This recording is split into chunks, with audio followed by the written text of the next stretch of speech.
Maraming mga dahilan kung bakit natutulog ang mga pusa malapit sa mga tao. Narito ang ilang mga posibleng dahilan. 1. Pagkakaroon ng init.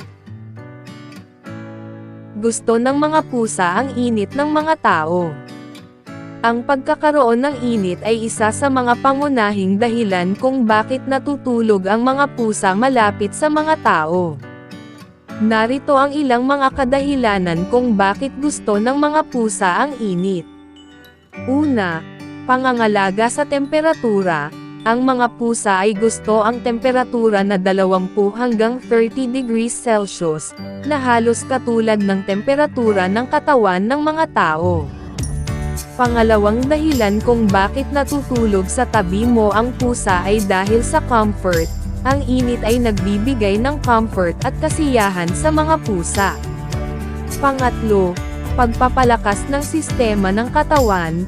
Ang init ay nakakatulong sa pagpapalakas ng sistema ng katawan ng mga pusa.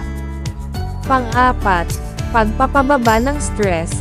Ang init ay nakakatulong sa pagpapababa ng stress at pagkabalisa ng mga pusa. Panlima, instinct ng pag-aalaga. Ang mga pusa ay may instinto ng pag-aalaga at gusto nilang mag-alaga sa mga tao, na nagbibigay ng init at comfort.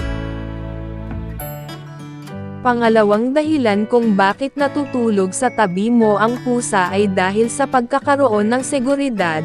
Nararamdaman ng mga pusa na sila ay ligtas kapag malapit sa mga tao.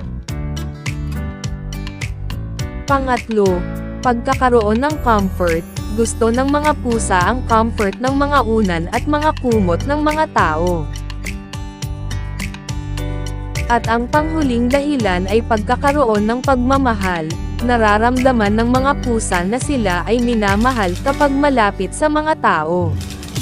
Nararamdaman nila ang mabubuting kumpanya at nakakapagbigay ito sa kanila ng kasiyahan. Sana ay may natutunan kayo sa video na ito.